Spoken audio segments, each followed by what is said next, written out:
Yung minarinate natin, pwede nang lulutuin. Ito, alisin ko tong mga, isipirit ko siya. Alisin ko ng mga dahon. Yung bawang alisin din natin. Para igigisa natin guys. Panggisa natin.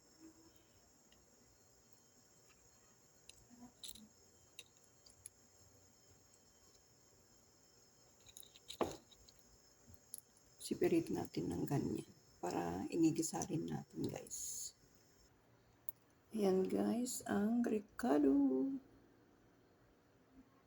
Lagyan natin ng bell pepper.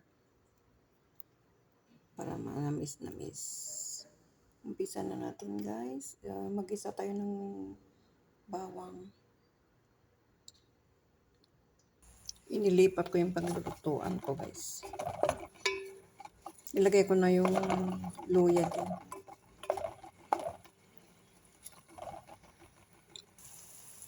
Ayan guys, okay na. Lagyan na natin itong manok para mag-isa siya. Mag-isa natin. Mahirap ang paglutuan. Pero kanya tiis-tiis lang para makapagluto. Ayan guys, nilagay ko na yung sili na yung bell pepper guys. At sili na maanghang. Sarap kasi yung adobo na maanghang ba. Ayan guys, pwede na natin ilagay itong pinagbabaran natin kasi nandito yung sarap niya.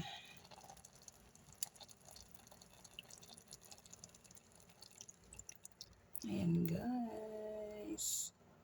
Nandyan yung mga pamyenta, mga lemon, yung lasa ng bawang, lasa ng laurel. Ayan na guys, ang adobo ko. Patuyuin lang natin ng konti para mas masarap. Yung magmantika ang adobo. Ang sabaw niya ay mantika. Yan, masarap yun. Yung tuyo na adobo. Ayan guys, kumukulo. Tikman na natin kung tama yung suka niya.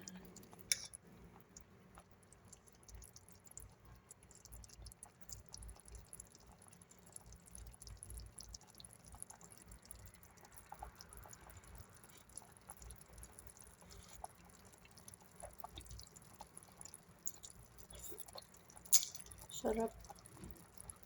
Masarap ang adobo guys na maanghang. Super.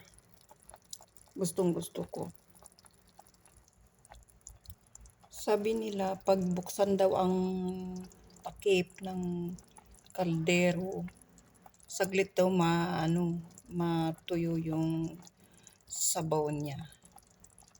Ayan, kaya gawin natin guys. Ayan guys, tama na yan para may sabaw siya ng konti at matutuyo yan pag magbahaw siya. Ayan guys, thanks for watching. May adobo na ako.